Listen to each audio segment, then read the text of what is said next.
Hello friends, welcome to magic book. നിങ്ങൾ ആദ്യമായിട്ടാണ് ഈ യൂട്യൂബ് ചാനൽ കാണുന്നതെങ്കിൽ സബ്സ്ക്രൈബ് ചെയ്യുക, ഒപ്പം ബെൽ ഐക്കൺ കൂടി എനേബിൾ ചെയ്യുക.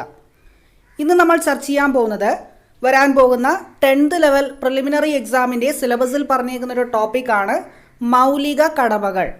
നമ്മൾ മുമ്പൊരു ക്ലാസ്സിൽ മൗലിക അവകാശങ്ങളെ പറ്റി പറഞ്ഞായിരുന്നു. അതിൻ്റെ ലിങ്ക് ഞാൻ താഴെ പ്രൊവൈഡ് ചെയ്തിട്ടുണ്ട്.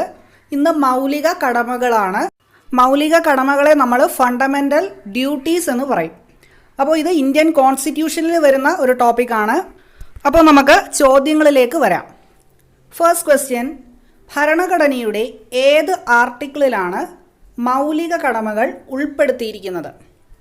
ആർട്ടിക്കിൾ 51A അപ്പോൾ ഭരണഘടനയുടെ ഏത് ആർട്ടിക്കിളിലാണ് അല്ലെങ്കിൽ അനുച്ഛേദത്തിലാണ് മൗലിക കടമകൾ ഉൾപ്പെടുത്തിയിരിക്കുന്നത് എന്ന് ചോദിച്ചാൽ ആർട്ടിക്കിൾ 51A ആണ്. അടുത്തത്, ഭരണഘടനയുടെ ഏത് ഭാഗത്താണ് മൗലിക കടമകൾ ഉൾപ്പെടുത്തിയിരിക്കുന്നത് എന്ന് ചോദിച്ചാൽ 4A ആണ്. അപ്പോൾ ഭാഗം അല്ലെങ്കിൽ പാർട്ട് ഏതാണെന്ന് ചോദിച്ചു കഴിഞ്ഞാൽ 4A. ഒന്നുകൂടെ റിപ്പീറ്റ് ചെയ്യാം. ഭരണഘടനയുടെ ഏത് ഭാഗത്താണ് മൗലിക കടമകൾ ഉൾപ്പെടുത്തിയിരിക്കുന്നത്? 4A. ആർട്ടിക്കിൾ ചോദിച്ചാൽ 51A, ഭാഗം ചോദിച്ചാൽ 4A. അടുത്ത ചോദ്യം, ഇന്ത്യൻ ഭരണഘടന മൗലിക കടമകൾ എന്ന ആശയം ഏത് രാജ്യത്ത് നിന്നാണ് കടമെടുത്തത്? ഉത്തരം USSR അല്ലെങ്കിൽ റഷ്യ. അപ്പോൾ ഇപ്പോൾ അറിയപ്പെടുന്ന പേരാണ് റഷ്യ. പണ്ടാണ് USSR എന്ന പേരിൽ അറിയപ്പെട്ടിരുന്നത്. ഓക്കെ, നമ്മൾ പണ്ട് സോവിയറ്റ് യൂണിയൻ എന്ന് പറഞ്ഞിരുന്നത് റഷ്യയാണ്.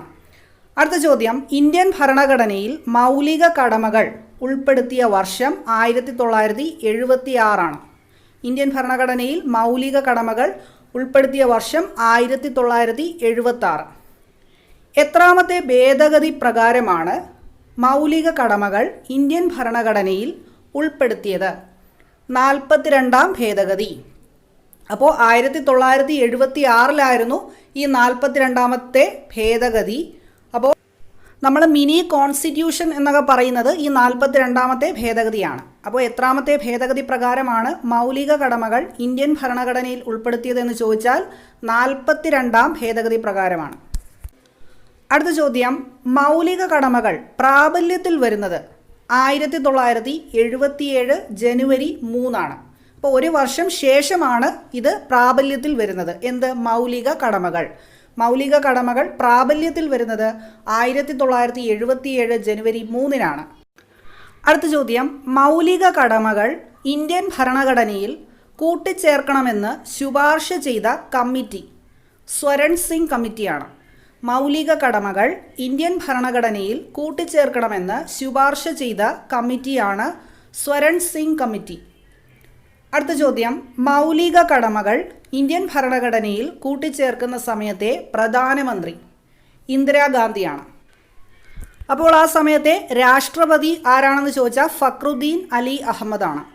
മൗലിക കടമകൾ ഇന്ത്യൻ ഭരണഘടനയിൽ കൂട്ടിച്ചേർക്കുന്ന സമയത്തെ പ്രധാനമന്ത്രി ഇന്ദിരാഗാന്ധി, രാഷ്ട്രപതി ഫക്രുദ്ദീൻ അലി അഹമ്മദാണ്. അടുത്ത ചോദ്യം, നിലവിൽ മൗലിക കടമകളുടെ എണ്ണം 11. നിലവിൽ മൗലിക കടമകളുടെ എണ്ണം 11. ഇനി 1976 മൗലിക കടമകൾ ഇന്ത്യൻ ഭരണഘടനയിൽ കൂട്ടിച്ചേർക്കുമ്പോൾ അവയുടെ എണ്ണം 10 ഓക്കെ, അപ്പോൾ 1976 മൗലിക കടമകൾ കൂട്ടിച്ചേർക്കുമ്പോൾ എത്രയുണ്ടായിരുന്നു? 10 ഉണ്ടായിരുന്നു. 11ാമത്തേത് 2002 വന്നത്. അത് നമുക്ക് ഇനി പറയാം. 11ാമത്തെ മൗലിക കടമ ഇന്ത്യൻ ഭരണഘടനയിൽ കൂട്ടിച്ചേർത്ത വർഷം 2002. 86ാമത്തെ അമെൻമെൻറ്റിലാണ് 11ാമത്തെ മൗലിക കടമ ഇന്ത്യൻ ഭരണഘടനയിൽ കൂട്ടിച്ചേർത്തത്. അടുത്തത്, ഈ 11ാമത് കൂട്ടിച്ചേർത്ത മൗലിക കടമ എന്താണെന്ന് നമുക്ക് നോക്കാം. 12ാമത്തെ ചോദ്യം, ഇന്ത്യൻ ഭരണഘടനയിൽ 11ാമത് കൂട്ടിച്ചേർത്ത മൗലിക കടമയാണ് 6 മുതൽ 14 വയസ്സ് വരെയുള്ള കുട്ടികൾക്ക് പ്രാഥമിക വിദ്യാഭ്യാസം ഉറപ്പുവരുത്തേണ്ടത് രക്ഷിതാക്കളുടെ കടമയാണ്.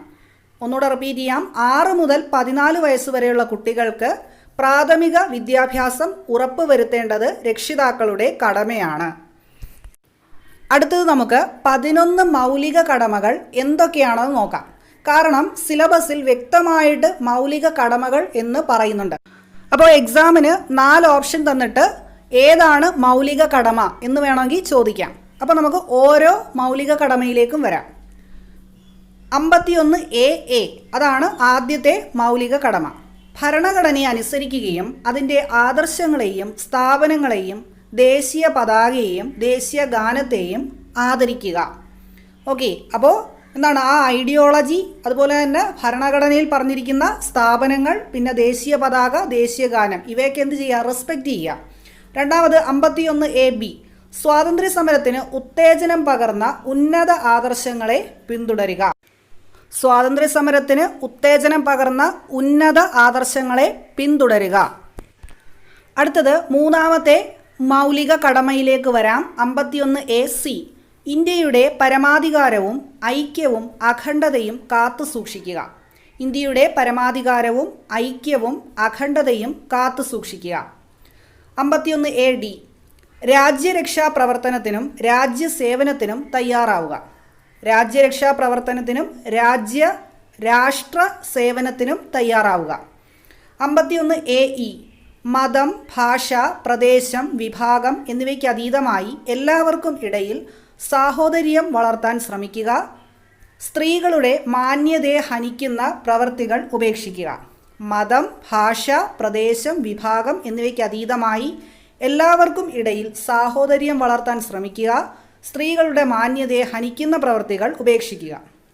അടുത്തത് 51AF ഇന്ത്യയുടെ മഹത്തായ സാംസ്കാരിക പൈതൃകത്തെ ബഹുമാനിക്കുകയും സംരക്ഷിക്കുകയും ചെയ്യുക.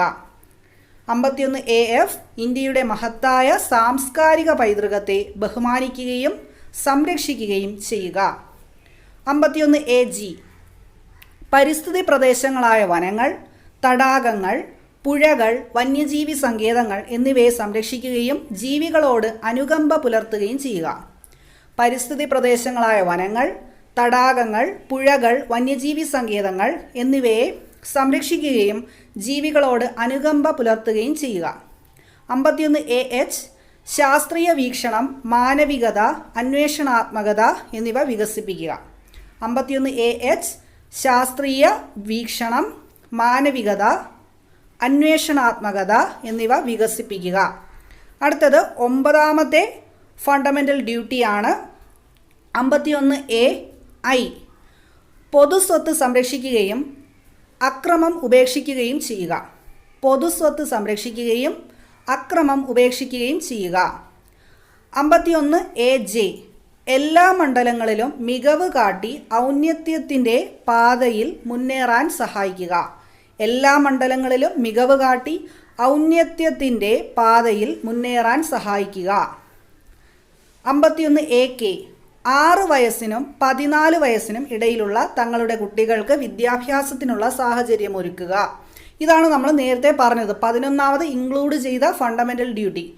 6 വയസ്സിനും 14 വയസ്സിനും ഇടയിലുള്ള തങ്ങളുടെ കുട്ടികൾക്ക് വിദ്യാഭ്യാസത്തിനുള്ള സാഹചര്യം ഒരുക്കുക. അപ്പോൾ മൗലിക കടമകൾ എന്നൊരു ടോപ്പിക്ക് ഇതോടുകൂടി നമ്മൾ കംപ്ലീറ്റ് ചെയ്തിരിക്കുകയാണ്.